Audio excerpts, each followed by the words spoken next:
राष्ट्रपति रामनाथ कोविंद 27 जून को उनके जन्म स्थान कानपुर देहात के परूखा गांव जाएंगे, जिसके लिए राष्ट्रपति के आने से पहले तैयारियां जोरों शोरों से चल रही हैं, जिसमें 5 साल के विकास को महज 10 दिनों में पूरा कर लिया गया। साथ ही अफसरों ने भी गांव में डेरा डाल लिया है।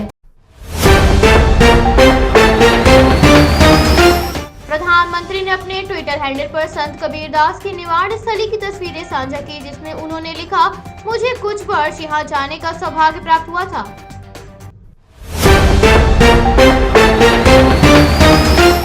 हाईकोर्ट ने मध्य प्रदेश पुलिस को सख्त आदेश देते हुए दुष्कर्म पीड़िता महिला को पीटने वाली एसआई पर एफआईआर करने, साथ ही एसपी, सीएसपी समेत कई अफसरों को ग्वालियर से चंबल भेजने का आदेश जारी किया। साथ ही मामले की सीबीआई जांच के आदेश भी दिए हैं।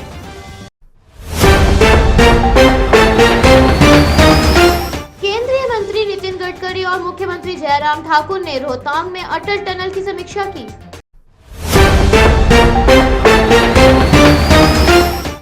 स्वास्थ्य मंत्रालय ने वैक्सीन वितरण को लेकर ताजा आंकड़े जारी किए, जिसमें कहा गया कि केंद्र सरकार द्वारा राज्य और केंद्र शासित प्रदेशों को अब तक 30 करोड़ से अधिक वैक्सीन खुराक प्रदान की जा चुकी है।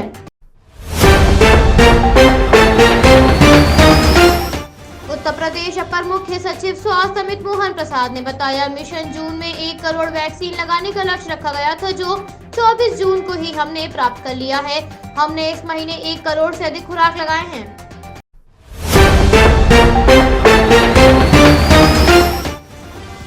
राजधानी लखनऊ के नाका पुलिस ने शातिर जालसाजों को अंतर्राष्ट्रीय गैंग का पर्दाफाश किया, जिनके पास से अंतर्राष्ट्रीय मुद्रा का 10 लाख रुपए बरामद हुआ है। आरोपी लोगों को माल्टा आइलैंड ले जाने के बहाने से उन्हें शिकार बनाते थे। इनका मास्टरमाइंड अमेरिका में बैठकर गैंग चलाता था।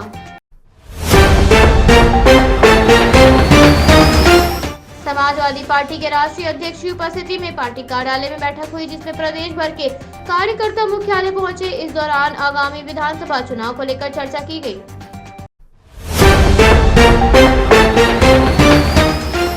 लखनऊ के धर्मांतरण मामले को लेकर उमर गौतम से जुड़े मामले में एटीएस की टीम महिला के बाद पहुंची, जहां अल हसन इंस्टीट्यूट में छापेमारी की गई, जिस दौरान देश भर के धर्मांतरण का रैकेट चलाने वाले उमर गौतम और जहांगीर का लखनऊ में कनेक्शन बेनकाब हुआ।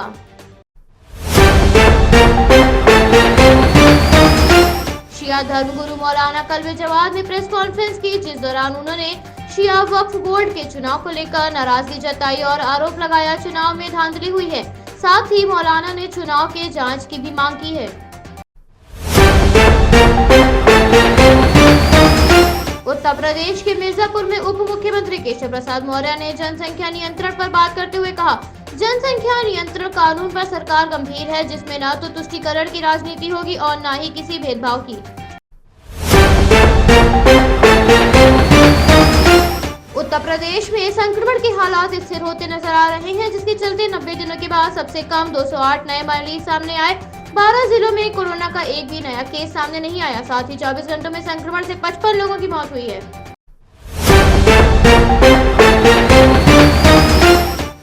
केंद्रीय मंत्री पीयूष गोयल ने वर्तमान समय में चल रहे विभिन्न देशों के फ्री ट्रेड एग्रीमेंट और प्रस्तावित किए गए एग्रीमेंट्स की समीक्षा की।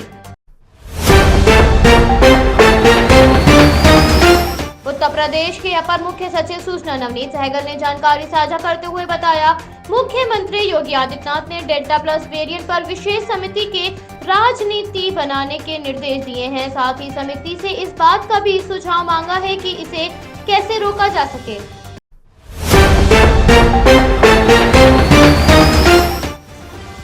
बिहार में कोरोना के नए वेरिएंट डेल्टा प्लस को लेकर अलर्ट जारी किया गया है। साथ ही संक्रमित लोगों का नमूना जेनेटिक मैपिंग के लिए भुवनेश्वर लैब भेजा गया है, ताकि इसमें से वेरिएंट को डिटेक्ट किया जा सके।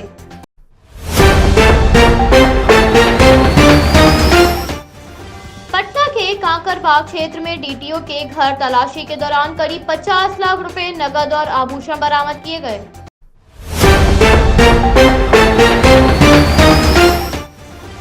धर्मांतरण मामले में एक नया टेरर कनेक्शन सामने आया, जिसमें मूक बाधित बच्ची को जिहादी गतिविधियों में शामिल करने की साजिश की जा रही थी। जिनको पढ़ाने के लिए गैंग ने टेक्निकल टीचर्स रखे थे और इनके इनपुट्स खुफिया एजेंसियों से साझा किए जा रहे थे।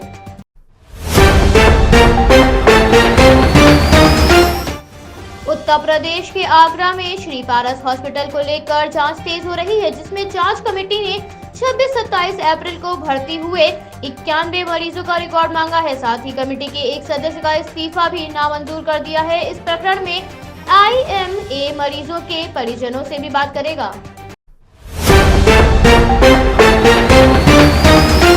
उत्तराखंड के मुख्यमंत्री ने कोविड-19 की तीसरी लहर के मद्देनजर बैठक की, जिसमें उन्होंने कहा, हमने तीसरी लहर के लिए इतनी तैयारियां की हैं कि अगर वो आ गया तो हमें कोई दिक्कत नहीं होगी।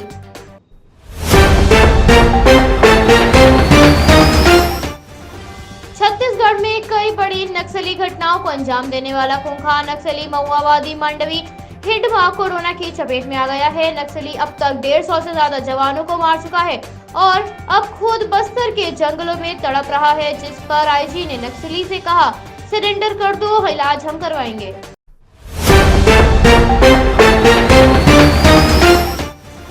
मुंबई पुलिस क्राइम ब्रांच ने 2 लोगों को वेल के एम्बर्गिस के साथ गिरफ्तार किया, जिसकी कीमत 7.75 करोड़ रुपए बताई जा रही है।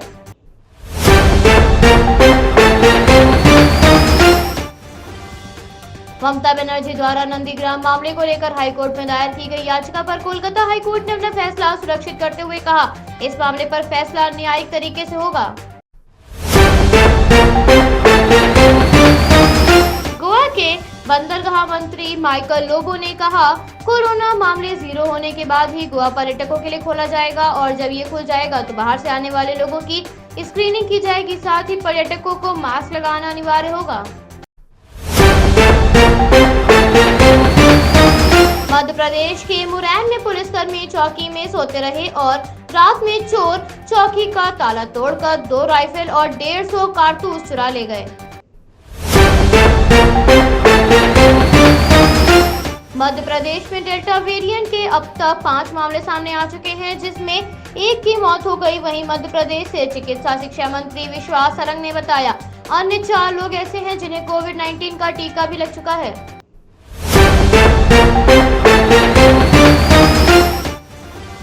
मध्य प्रदेश भाजपा प्रदेश कार्य समिति की बैठक को संबोधित करते हुए भाजपा नेता JP नड्डा ने कहा, कांग्रेस का इतना बुरा पतन हुआ है कि वो भाजपा और मोदी जी की आलोचना करते ये भूल जाते हैं कि वो देश की भी आलोचना करने लगे हैं।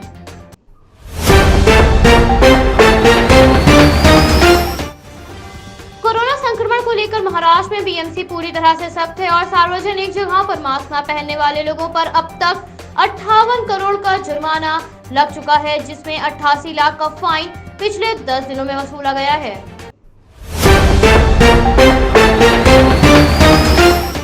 पत्रकार तरुण तेजपाल को साल 2013 के रेप के मामले में रिहा किए जाने के फैसले के विरुद्ध गोवा सरकार की अपील पर बॉम्बे हाई कोर्ट की गोवा पीठ इस मामले पर सुनवाई करेगी। मौसम विभाग के अनुसार बिहार, उत्तर प्रदेश, उड़ीसा, पश्चिम बंगाल, सिक्किम, झारखंड और छत्तीसगढ़ को लेकर अगले 4-5 दिनों तक भारी बारिश की संभावना जताई है। इसके साथ ही तेज हवाएं चलने की भी आशंका है।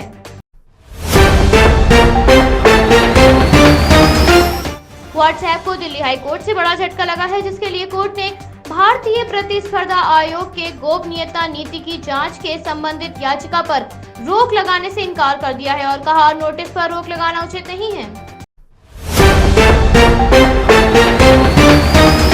इंडोनेशिया में इस्लामिक धर्म गुरु ने अपनी कोरोना जांच रिपोर्ट को लेकर गलत जानकारी दी और कोरोना संक्रमित होने की बात छुपाई, जिसके बाद उन्हें 4 साल की कैद की सजा हुई है।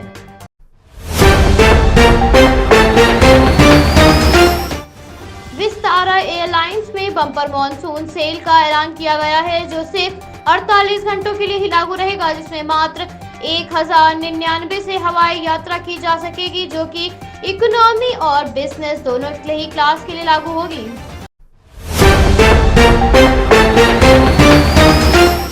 ओडिशा 10वीं रिजल्ट 2021 और Odisha state open school certificate का माध्यमिक एग्जामिनेशन 2021 के नतीजे आज जारी किए जाएंगे।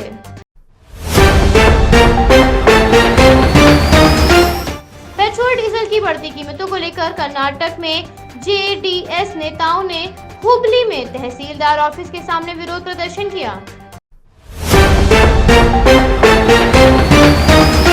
कोरोना वैक्सीन को लेकर एक नया शोध किया गया है, जिसमें लेसेंट में प्रकाशित एक अध्ययन में कहा गया फाइजर और एस्ट्राजेनेका वैक्सीन की एक खुराक कोरोना के खिलाफ 60% तक सुरक्षित है।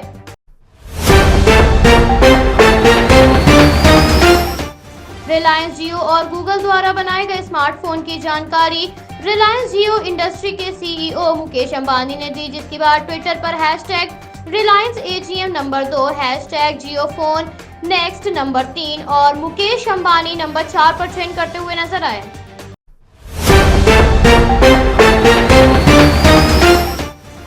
शेयर बाजार बढ़त के साथ हरे निशान पर बंद हुआ, जिसमें सेंसेक्स 392 अंकों की उछाल देखी गई तो वहीं निफ्टी में 103 अंकों की बढ़त दर्ज की गई।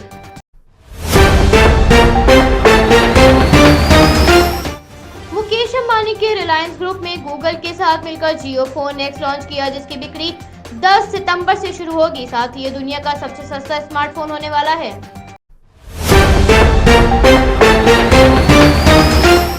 अफगानिस्तान में तालिबान और सुरक्षा बलों के बीच संघर्ष अपने चरम पर पहुंच गया है, जिसके बाद सरकार ने लड़ाई का निर्णय लिया है। अफगान सरकार ने नागरिकों से अपील करते हुए कहा वो लड़ाई के लिए सज्ज हो जाएं।